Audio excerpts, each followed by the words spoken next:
बिस्मिल्लाहिर्रहमानिर्रहीम। अस्सलामु अलैकुम स्टूडेंट्स। चैप्टर नंबर 8 एनर्जी, और आज हम इसका टॉपिक करते हैं पेज नंबर 81 पे है, advantages of using renewable energy resources के बारे में कि जो रीन्यूएबल एनर्जी के ज़राए हैं जब हम उनको इस्तेमाल करेंगे तो इसके हमें फ़ायदे क्या होते हैं। अब हमने जो रीन्यूएबल एनर्जी सोर्सेज हैं उनके बारे में पढ़ा कि ये विंड पावर भी हो सकती है, ये टाइडल बैराज से बन सकती है, ये जियोथर्मल एनर्जी हो सकती है, ये पावर प्लांट जो हैं वो डैम के जरिए भी चलाए जा सकते हैं, सोलर हो सकते हैं। सो इनके फायदे क्या हैं? इट इज रिन्यूएबल, यानी इसे बार बार बनाया जा सकता है। There is an endless supply, कि ये ना खत्म होने वाली जो सप्लाई है, अनलाइक नॉन रिन्यूएबल एनर्जी। जैसा कि वो जो नॉन रिन्यूएबल सोर्सेज है ना, फॉसल फ्यूल्स, वो तो खत्म हो जाते हैं, लेकिन ये वाली जो है ये एंडलेस है, इसे आप कभी खत्म नहीं कर पाएंगे।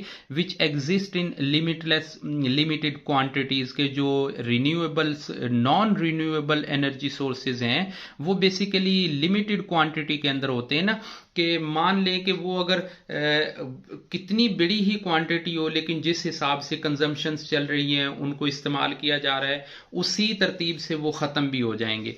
लेकिन जो रिन्यूएबल सोर्सेज हैं वो एंडलेस हैं, उनको ख़त्म नहीं किया जा सकता, उनको बार बार यूज़ किया जा सकता है।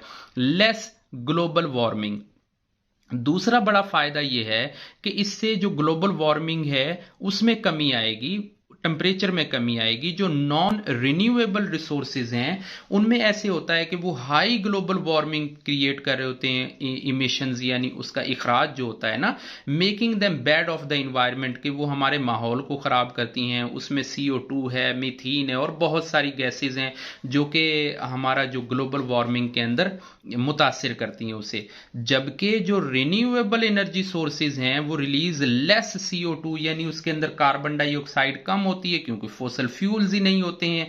जब कोई चीज जलेगी ही नहीं तो क्या होगा कि ग्लोबल वार्मिंग कम होगी, जो कि हमारे इन्वायरमेंट के लिए बेटर है।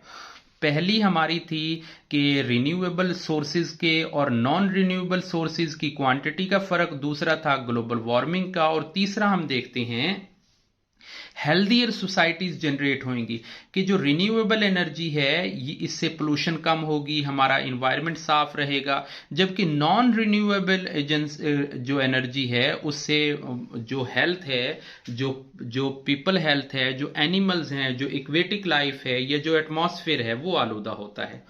अब अल्टरनेट फ्यूल्स कौन कौन से हमारे पास हैं? यानी फॉसल फ्यूल्स को तो हम यूज कर ही रहे हैं मजबूरी की नजर से, कि उनके अंदर कार्बन की मिकदार ज्यादा है, लेकिन उनके साथ साथ हमारे पास कुछ अल्टरनेट फ्यूल्स मौजूद हैं जिनको इस्तेमाल किया जा सकता है। Hydrogen is an explosive gas, यानी ये एक्सप्लोसिव कहते हैं धमाका करने के लिए, कि इसमें बहुत जल्दी आग फ्लेम पकड़ लेती है। Which is readily combine for the oxygen to produce water, के जो ऑक्सीजन के साथ मिलके बहुत तेजी से पानी जनरेट कर रही होती है। Energy is released in a process, और इस प्रोसेस के अंदर वो एनर्जी रिलीज करती है। Motor vehicles and the developing for the hydrogen is a fuel, के बहुत सारी जो मॉडर्न जो कार व्हीकल्स हैं उनके अंदर एज ए फ्यूल इसे इस्तेमाल किया जाता है।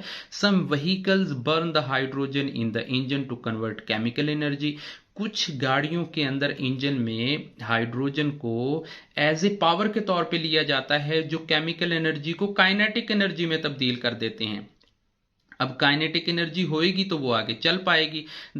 However in many vehicles hydrogen react the oxygen inside the fuel cell, और इनके अंदर भी यानी कुछ गाड़ियों के अंदर हाइड्रोजन को ऑक्सीजन के साथ मिला के एक फ्यूल सेल के तौर पर भी रिएक्शन के साथ लिया जाता है।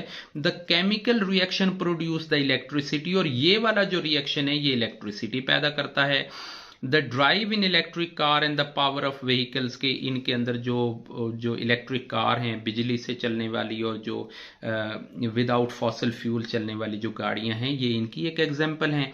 Of course of produce a hydrogen from a water, के हाइड्रोजन वाटर के जरिए जो हाइड्रोजन है, the first place requires a lot of energy, कि इसके लिए बहुत सारी energy.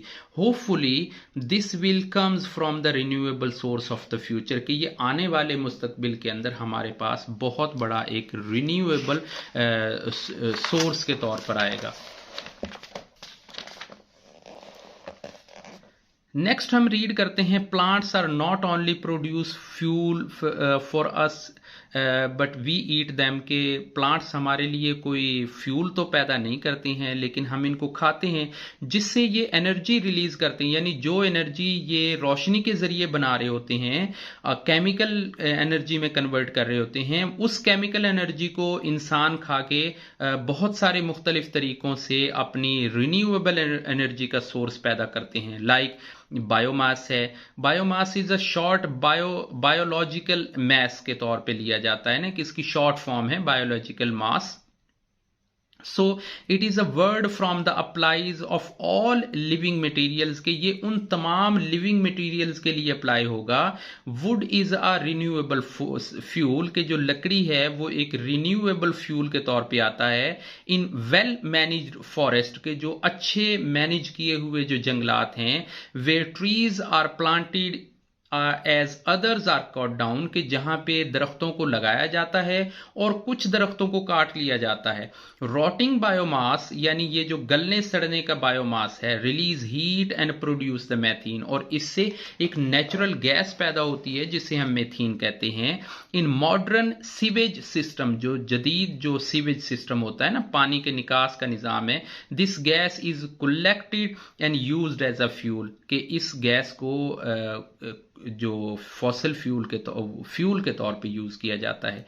Many villages and the other have biogas generators, और बहुत से देहातों में तो बायोगैस जनरेटर भी लगाए जाते हैं, कि एनिमल और प्लांट्स को जो वेस्ट होती है, पुट इनटू द टैंक और लीड, के किसी टैंक के अंदर जो एनिमल और प्लांट्स का वेस्ट है उसे डाल दिया जाता है। जो माइक्रोब्स होते हैं, जो जरासीम होते हैं, जो माइक्रो ऑर्गेनिजम्स होते हैं, डाइजेस्ट द वेस्ट, और इस वेस्ट को डाइजेस्ट करते हैं, जिसके नतीजे में मीथेन कलेक्टेड गैस, बहुत ज़्यादा गैस पैदा होती है, जिसे हम हीटिंग और कुकिंग के लिए इस्तेमाल करते हैं।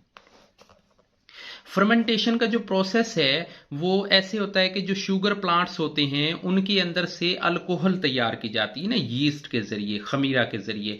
सो क्या होता है कि अल्कोहल विल बर्न, के अल्कोहल को जलाया जाता है। So it can be use for a fuel, और ये फ्यूल के तौर पे इस्तेमाल होती है। In some parts of the world, specially Brazil, कि खास तौर पे जो ब्राजील है उसके इलाकों में इसे बड़े अच्छे तरीके से तैयार किया जाता है। स्पेशली इसको ग्रोन किया जाता है टू मेक अल्कोहल, कि इससे अल्कोहल बनाई जाए, और इस अल्कोहल को खास मिक्स किया जाता है पेट्रोल के अंदर, और इससे मोटर व्हीकल्स को चलाया जाता है। यानी फर्मेंटेशन के प्रोसेस से भी बायोमास हो गया, प्लांट्स हो गया, बायोगैस हो गया, ये सब वो एडवांटेजेस हैं, हमारे सोर्सेज हैं, जिनके जरिए हम एनर्जी को प्रोड्यूस कर सकते हैं। आज का हमारा ये चैप्टर नंबर 8 कवर हुआ है। इंशाल्लाह नेक्स्ट वीडियो के अंदर हम एक्सरसाइज की तरफ मूव होंगे। तब तक के लिए अल्लाह हाफिज।